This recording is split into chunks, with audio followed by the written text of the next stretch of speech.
अस्सलामुअलैकुम हाज़रीन और नाज़रीन, और आपको ईद की बहुत बहुत मुबारकबाद। हमारे यहाँ जो है वो ईद कल है। ये जो है ईद से एक दिन पहले की फ़ुटेज है, यानी कि हमारी चांद रात थी। सुबह से ही मैंने जो है वो नेक्स्ट डे की तैयारी स्टार्ट कर दी थी। सबसे पहले जो है वो रमज़ान की जो डेकोरेशंस थी उनको रखना था, और दोबारा से जो भी ईद की डेकोरेशंस हैं वो करनी थी। मेरे हस्बैंड जब मैं वीडियो बनाई कह रहे थे कि बाहर जो कुर्सी पड़ी है उस बेचारी को तो रख लो नीचे, क्योंकि उसकी टांगें जो है वो नज़र आ रही हैं। लेकिन मैंने कहा कोई बात नहीं, चलता है, चलेगा। अब देखने वाले जो है ऐसी बहुत सी जो मेरी वीडियोस के अंदर चीज़ें वो देखते रहते हैं, तो उनको आदत है, कोई बात नहीं। अच्छा जी, मैंने लास्ट वीडियो में आपसे ज़िक्र किया था कि हमारे घर में लाइटिंग जो है वो अभी तक नहीं हो सकी है। तो यहाँ आज क्योंकि सैटरडे का दिन था, छुट्टी थी, तो मैंने अपने हस्बैंड से कहा कल हमारे यहाँ मेहमान भी आ रहे हैं, तो क्यों ना हम जो है वो इस मौके का फ़ायदा उठाएं, थोड़े से काम निपटा लें। एटलीस्ट लिविंग रूम में हम अपना लैंप लगा लें।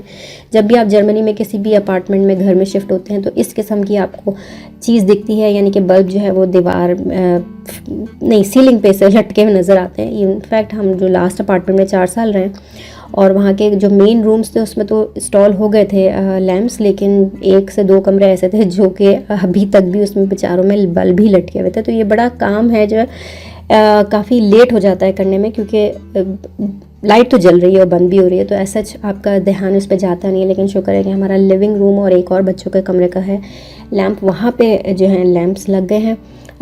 1-2 मेरे पास है ही नहीं। मैं सोच रही हूँ कि कुछ सेटिंग करूँ, कुछ मतलब लाइक हम यहाँ पे अभी शिफ्ट हुए हैं तो ऑब्वियसली घर इतना सेट नहीं है, तो उस हिसाब से लैंप्स लूँ। तो अभी ये तो पुराने वाले अपार्टमेंट का लैंप था, तो हमने ये यहाँ पे लगा दिया है। और बच्चों के कमरे का लैंप जो है ये आपने मेरी वीडियो में देखा होगा, मैंने इसको पेंट किया था, फुल वाइट था, लेकिन अब बच्चों का रूम था और मेरे पास बॉयज़ हैं, तो अभी भी इनके कमरे की सेटिंग ऐसा नहीं है, बट ऑब्वियसली ब्लू का ही कोई शेड होगा, तो इसलिए मैंने इसको ब्लू कर दिया। तो ये लग के बहुत प्यारा भी लग रहा है, बिकॉज वाइट सीलिंग पे वाइट लैंप इतना दिखता नहीं है, बट अब ये काफ़ी उजागर हो रहा था, तो ये बहुत अच्छा लग रहा था। और शुक्र है कि एटलीस्ट 2 कमरों में हमारे पास जो है ना वो अब प्रॉपर लाइटिंग जो है वो हो गई है। ईद है, ईद का मौका है, तो मैंने सोचा कि थोड़ी सी डेकोरेशंस कर लूँ। इससे होता ही है कि थोड़ा आपको न्यू लुक अपने घर में पता लगता है। तो यहाँ पे मैं वही कर रही हूँ। मैंने कोई चीज़ बाय नहीं की है अभी तक। मेरे जो कार्टन्स हैं वो रखे हुए हैं, उसमें से कुछ ना कुछ चीज़ें निकलती रहती हैं, तो वो जो चीज़ जहाँ पे सेट हो सकती है फॉर द टाइम बिंग वो मैं कर देती हूँ। तो इसी तरह मुझे एक अपने बॉक्स के अंदर ये चीज़ें भी मिली थी, तो मैंने कहा चलो मैं इसको जो हूँ अपने रूम में एडजस्ट कर देती हूँ। ऑल दो आपके रूम में कोई आता नहीं है और ये स्टिल इतना सेट भी नहीं हुआ है, कोई कलर स्कीम भी नहीं बनी है, लेकिन फिर भी ये इस कॉर्नर पे दोनों चीज़ें बड़ी अच्छी लग रही थी। नेक्स्ट जो आइटम है लिस्ट में वो है पर्दे।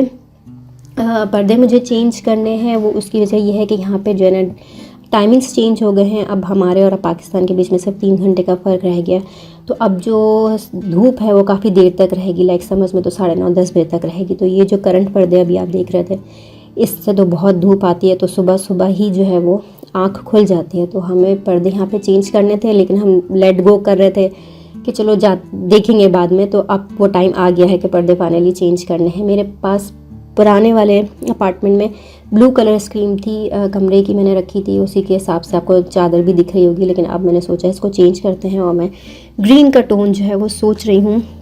ये पर्दे बहुत खूबसूरत हैं, ये वेलवेट के थे और सेल्फ टेक्सचर्ड है, तो ये बड़े अच्छे कलर्स और टेक्सचर वाइज हैं, कपड़ा वाइज, तो ये लग के भी अच्छे लग रहे हैं। बट ऑब्वियसली अभी मुझे बहुत कुछ अपने रूम के अंदर ग्रीन जो है वो इनकॉर्पोरेट करना पड़ेगा टू मेक एन एनवायरनमेंट कि हाँ ये ग्रीन कलर है। फ़िलहाल जो है मेरे पास ये बेडशीट यहाँ पड़ी हुई थी, तो मैंने सोचा हम इसी को लगा लेते हैं। ये सब कुछ मैं चांद रात पे कर रही हूँ ताकि नेक्स्ट डे जो है वो मेरे पास कम से कम काम हो। और ये जो वीडियो है वो मेरे हस्बैंड ने बनाई थी, क्योंकि उन्होंने मुझसे कहा बाहर आके देखो, बाहर आके देखो, चांद नज़र आ रहा है। तो ये है हमारा ईद का चांद। इत्तेफाक की बात है कि हमें बिल्कुल स्लाइट सा चांद नज़र आ रहा था, क्योंकि हमने काफ़ी जूम किया है तो इतनी अच्छी नहीं आई है, लेकिन बहरहाल ईद का चांद जो है वो हमें दिख गया था। और कल है हमारे यहाँ ईद।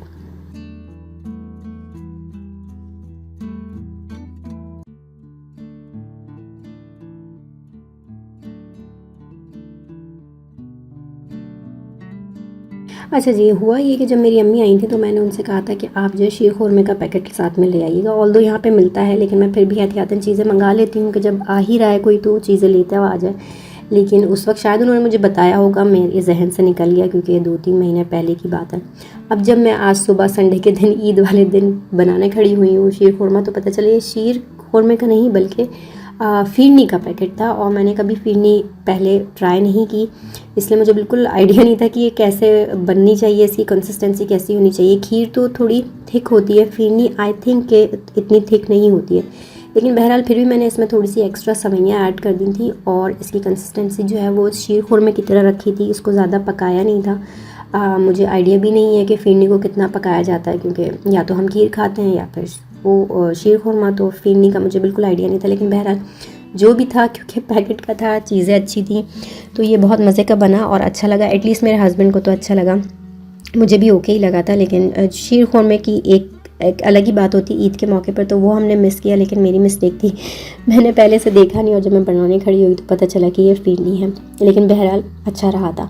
ईद की सुबह है तो सुबह सुबह जो है वो थोड़ा स्पेशल नाश्ता होता है, तो हमारे यहाँ स्पेशल नाश्ता तो यही होता है कि हलवा पूरी हो जाए। पूरियाँ तो मैंने नहीं बनाई थी क्योंकि गेस्ट इन्वाइटेड हैं, काम थोड़ा ज़्यादा है, लेकिन हलवा मैंने बना लिया था कि चलो थोड़ा सा ये है कि मीठा खाने के लिए हो जाएगा, और वैसे भी मीठा घर के अंदर मौजूद है तो मैंने ज़्यादा क्वांटिटी में नहीं बनाया था। आज के दिन, ईद के दिन, काफ़ी सारे काम हैं, काफ़ी मैं निपटा चुकी हूँ, लेकिन ये नाश्ता करने के बाद मैं तैयार होने जाऊँगी और फिर तैयार होने के बाद मुझे निपटाना है किचन। तैयार होने के लिए मैंने कुछ ज़्यादा नहीं किया क्योंकि मेरे घर में आने वाले थे गेस्ट, तो बस थोड़ी बहुत जो मुझे तैयारी करनी थी वो मैंने की है, क्योंकि किचन में टाइम ज़्यादा गुजरने वाला है। यहाँ पे ये मेरा सूट है और ये है मेरी हल्की फुल्की मिनिमलिस्टिक सी तैयारी। आई होप कि आपको अच्छी लगी होगी। मुझे अपना सूट अच्छा लगा, कलर इसका बहुत अच्छा था, तस्वीरों में ये बहुत अच्छा आ रहा था, सो आई लाइक इट। लेकिन जो मेन ईद का सूट है वो आपको कुछ दिन के बाद मिलेगा जब मैं प्रॉपर तैयार होंगी। अच्छा जी, ये तैयारी हो गई है, मैं तैयार हो गई हूँ। अब जो चीज़ें थी बस मुझे वो प्लेट अप करनी है। मैंने बनाई थी ये कोकोनट मिठाई, बहुत ईजी है और बहुत मज़े की है। मुझे लग रहा था कि शायद इस दफ़ा हमें मिठाई नहीं मिल पाएगी, लेकिन मिठाई मिल गई थी। मैंने एहतियातन ये घर में बना ली थी। इट्स बहुत ही सिंपल इंग्रेडिएंट्स है, इसमें कोकोनट और कंडेंस मिल्क चाहिए होता है, ये बड़ी मज़े की बनती है। मुझे पर्सनली कोकोनट बहुत पसंद है, तो ये कोकोनट मिठाई भी मुझे अच्छी लगी और जो हमारे गेस्ट आए थे उनको भी ये अच्छी लगी, तो जो सारी मेहनत थी वसूल हो गई। यहाँ पे मैं ये प्लेटर सेट कर रही हूँ और उसके बाद करूँगी टेबल सेटिंग, और टेबल सेटिंग के बाद मुझे अपने जो भी मैंने आज से खाना बनाया है, मेन्यू बनाया है, वो मैं आपसे शेयर करूँगी और इंशाल्लाह फिर आपको मैं दिखाऊँगी कि हमारी दावत जो है वो ईद के दिन की कैसी रही।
ईद मुबारक। ईद मुबारक।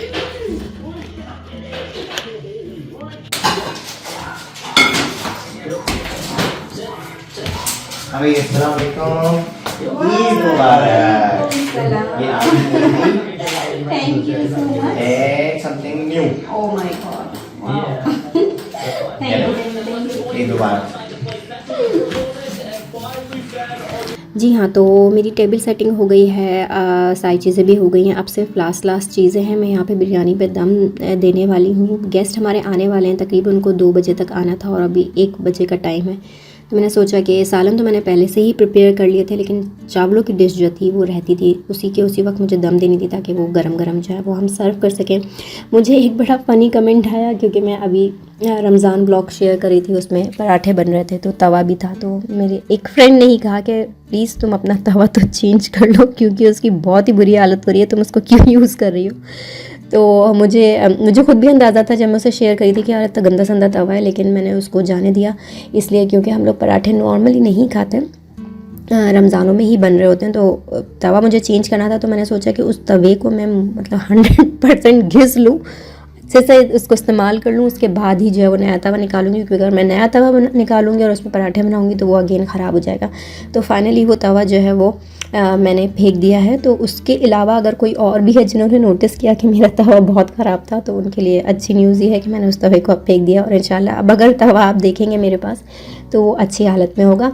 खाना यहाँ पे बन गया था, मैंने बनाई थी बिरयानी, जो कि ऑब्वियसली ईद के ऊपर बिरयानी के अलावा जो है वो तो काम होता ही नहीं है। साथ में मैंने बनाए थे ये कबाब, क्योंकि फ्राइंग का ज़्यादा आइटम मैंने नहीं रखा था, हम लोग रमज़ान में भी फ्राइंग ही खा रहे होते हैं, तो इसलिए मैंने जो है वो मेन्यू को सिंपल रखा और ज़्यादा मेहनत वाली चीज़ें जो हैं वो नहीं बनाई थी। मैंने साथ में बनाया था वाइट कीमा, और इसके साथ मैंने बनाई थी कढ़ाई, जो कि बड़ी अच्छी सिंपल सी थी और अच्छी सी बन गई थी। इसके बाद जो है हमारे गेस्ट आ गए थे, हमने खाना खाया, गेस्ट को खाना जो है वो पसंद आया, अल्लाह का शुक्र है सारी चीज़ें अच्छी बन गई थी। और मुझे उम्मीद है कि आपका भी जो ईद का दिन है वो अच्छा गुजरा होगा।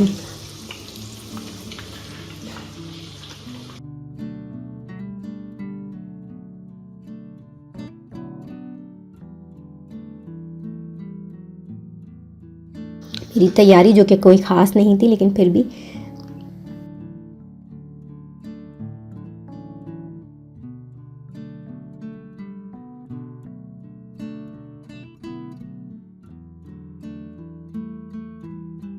अच्छा जी, अब जो है वो हमारे मेहमान चले गए हैं, रात हो गई है। मैंने एक दफ़ा डिश वॉशर चला भी दिया क्योंकि बर्तन काफ़ी ज़्यादा हो गए थे, और यहाँ पे जो है किचन अभी भी फैला है जिसको मैं समेट रही हूँ। लेकिन जो हमारे गेस्ट आए थे वो मेरे लिए बहुत अच्छा सा गिफ्ट लेकर आए। ये है वो गिफ्ट, बहुत प्यारी ज्वेलरी है, और ये ट्रे है जो कि मुझे बहुत पर्सनली पसंद आई।